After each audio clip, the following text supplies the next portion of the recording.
You have three bills, House 5021, 5022, and 5762. Floor is yours. Thank you, Mr. Sherman. In what order do you like me to start? Any order? In any order that you feel is appropriate. Thank you again. I know today is we are having a conversation about issues that bring Rhode Island's attention in different way, and I want to stay at the beginning that I respect the way people are approaching to this issue. But in my case, I am representing Providence. I'm representing a community which many times has been impacted by gun violence. Me personal, I witnessed to see people body in the street because of gun violence between gangs in my neighborhood. And I'm taking very seriously to protect children. I'm a mother of 5. And as I can bring some memories to go to school, you know, in my age, people who are in my age remember that you went to a school happy and not thinking ever about any violence, any situation that made you feel fears of being in the school ground.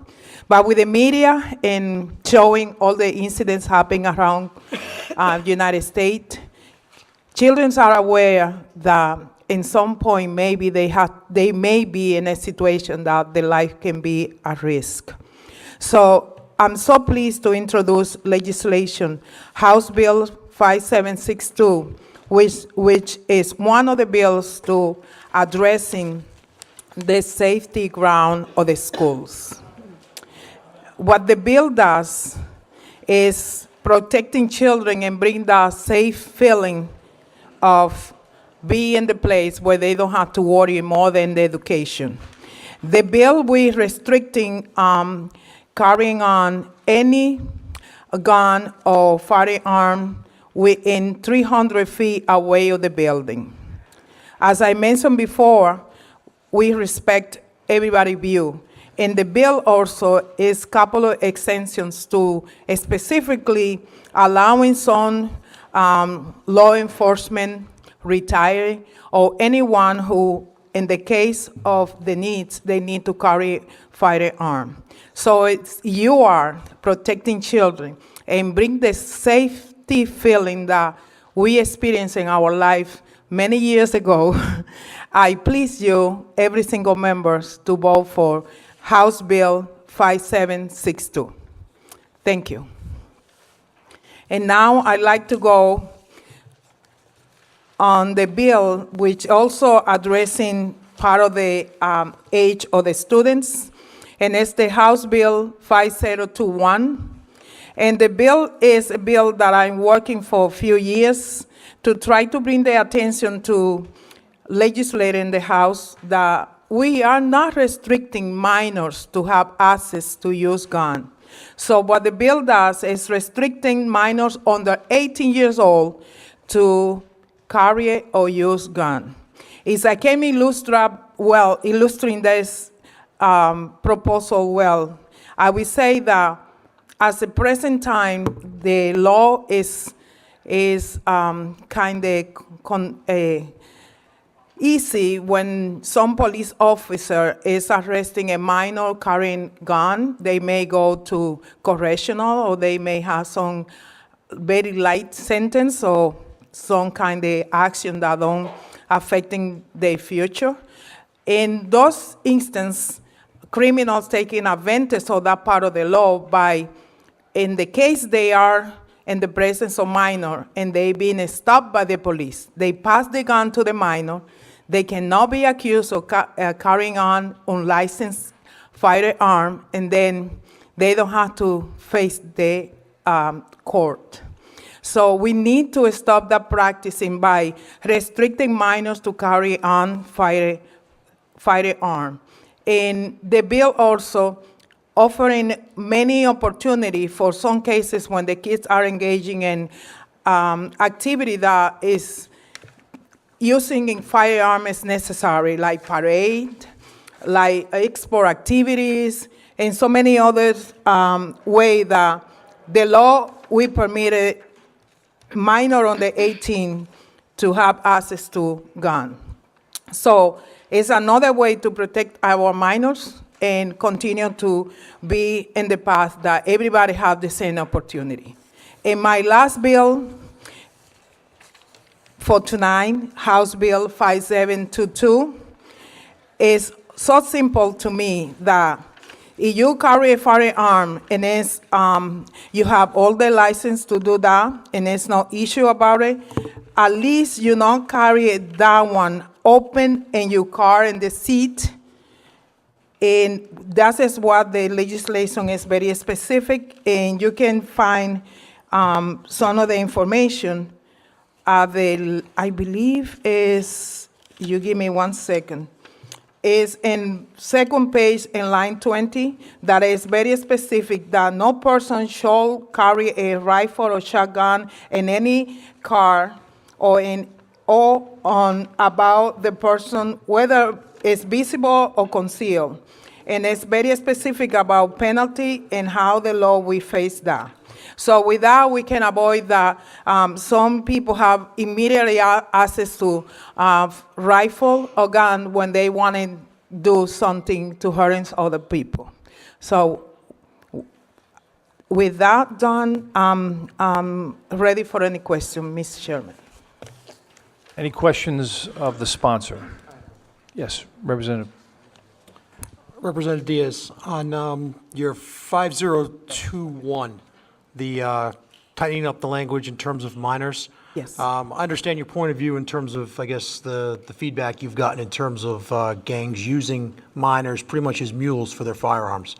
I can understand that. I'm just wondering, as I recall when I looked at the language, you struck, or you're recommending striking a section which would allow a local, either the state police or a local chief of police to issue a permit to a minor who has gone through a certain number of courses, safety training, and is recognized member of a gun club and those kind of things. So it would allow that minor to transport their firearm from their home to the range, or if they're going to go hunting or something along those lines. I was just wondering what was concerning about that language to you that you chose to strike that.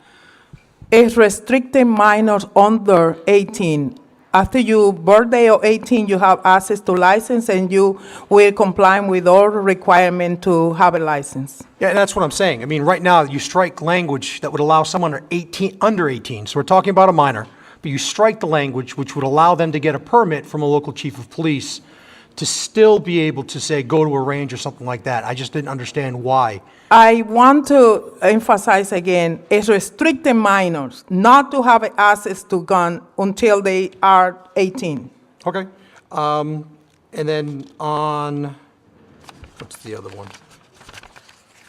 For the school zone.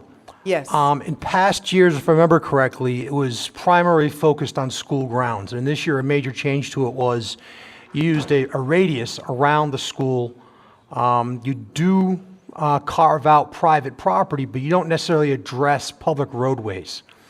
And I'm just wondering, in terms of people commuting back and forth, how would we address someone, say, getting pulled over and they're a concealed carry permit holder in front of a school, and by the law, they have to tell the officer that if they're carrying, but at the same time, if they're within 300 feet of a school on a public road, they would be in violation of this legislation. So I'm just wondering, again, I mean, like I said, I can understand the school grounds aspect of it to a certain degree. I'm just wondering about the 300-foot radius.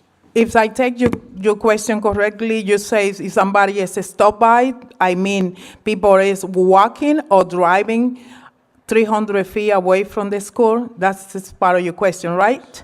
So if this is the case and the person is stopped by the police, he don't mean to be around the school within 300 feet. He was stopped by police in that moment. And I think the officer will be having enough judgment to take the decision at this point. But as you mentioned, the person was passed by or walking. It was not that he was hanging around the school ground within 300 feet.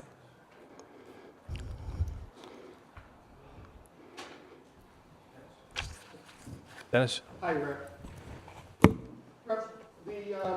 The question I have regarding this 300 feet of the school grounds, to my knowledge, and I could be wrong, but I don't recall anyone with a concealed carry permit ever going into a school and shooting the school up.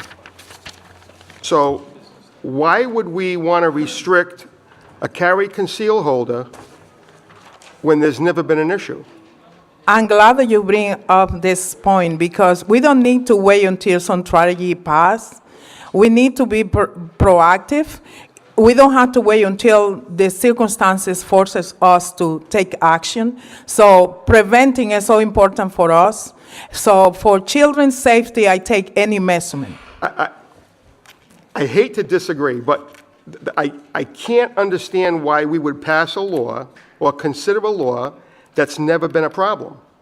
I have never seen a concealed carry holder walk onto school property and shoot someone or be a threat to someone on school property. I've yet to see that, so I have a problem with passing a law that isn't an issue. We have long experience history in the state of Rhode Island, passing legislation to prevent situation. That is not new, that is not the first time. And I wanted to mention too that the governor of the state of Rhode Island is supporting this legislation. As well, we have testimony and confirmation of support from Nicole Alexander Scott, Director of the DOH, she's the Director of the Department of Health, Eddie Goldstein, Deputy Attorney General, Edward Troiano, Chief of the Bureau of Criminal Investigation. So the officers think like us that it's better prevent than feel sorry. Okay, I won't belabor the issue, but I've been in law enforcement for 30 years, and until I hear a compelling reason why we would pass this law, if this law was to be passed today, if we had the power to pass this today, it would not stop the next person who wanted to do harm on school property. Because bad people don't pay attention to laws like this. It's just hurting the person who has the right to the Second Amendment. And I can't understand why we would address or stomp on the rights of the people who enjoy the Second Amendment when there's never been a problem. That's my personal opinion. As I mentioned at the beginning, Rep. Canario, I know this issue brings different opinions from different angles, and I respect your opinion as well. I believe we have the right to protect children. I agree. Thank you. Thank you.